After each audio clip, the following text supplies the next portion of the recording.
Hey everyone, welcome back to Corporate Decoder. Today we're diving into a report from Otis Worldwide Corporation. And let me tell you, there's a little drama in this one. Imagine shareholders voting against their own paychecks. It is like staging a coup from the inside. So before we get started, if you like getting straight insights from corporate documents, make sure you're subscribed. We also have a Discord community linked in the description below. Come join us, team. So Otis held its annual meeting a while back in May 2025. Shareholders got to vote on some important stuff. Who gets to be on the board of directors, how much the top executives get paid, who audits the books, and whether the company should be more open about its political spending. Sounds like a typical meeting, right? Well, not exactly. First up, electing the board of directors. Out of almost 400 million shares, over 358 million were represented. That's a pretty good turnout. Shareholders voted to put 11 people on the board. For example, Thomas Bartlett got over 331 million votes in favour with only about 2.8 million votes against, showing strong confidence in his leadership. Same goes for most of the other nominees. Now things get interesting. The next vote was about executive compensation, or how much the top dogs get paid. This vote is advisory, meaning the board doesn't have to listen, but it's a good way to gauge shareholder sentiment. And guess what? The shareholders said no thanks. More than 22 million votes were cast against the compensation plan, compared to only about 31 million votes were cast against the compensation plan, compared to only about 31 million in favour. That's a pretty big rejection. This suggests that a large number of shareholders aren't happy with how much the executives are making. It could be due to a variety of factors like company performance, comparisons to other companies, or just a no-thing in. That could be due to a variety of factors like company performance, comparisons to other companies, or just a general feeling that the pay is too high.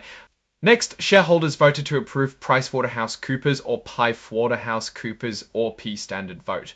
Over 357 million votes were cast in favour with very few against. This means shareholders are confident in PUC's ability to keep an eye on the company's finances. Finally, there was a proposal about reporting on political contributions and spending. Basically, some shareholders wanted Otis to be more transparent about where its money is going in the political world. This proposal also failed, with more than 99 million votes against it, compared to about the 132 million in favour. Again, this shows a divide among shareholders, with a significant number wanting more transparency. So what does all this mean?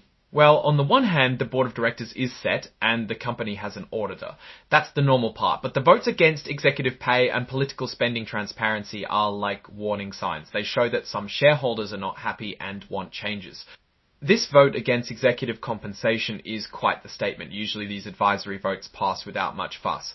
But here a majority of shareholders said no, that's a big deal. It puts pressure on the board to reconsider how executives are paid. Maybe they'll look at performance metrics more closely or compare their pay packages to similar companies. And it's not just about the money, it's about how shareholders perceive the company's priorities.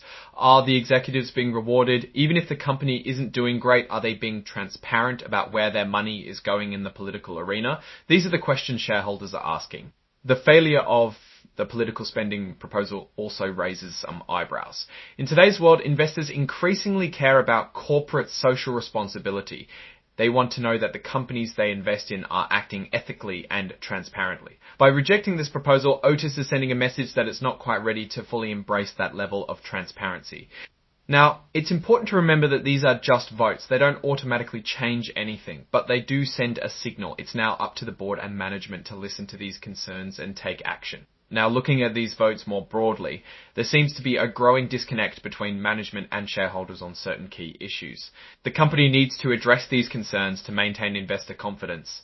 It also faces the risk of reputational damage if it's seen as ignoring shareholder concerns about executive compensation and political spending, or both. Alright, that's our breakdown of Otis' latest shareholder meeting. What's your take on these votes and what they signal for the company's future? Drop your thoughts in the comments. If this analysis was valuable, hitting that like button really helps.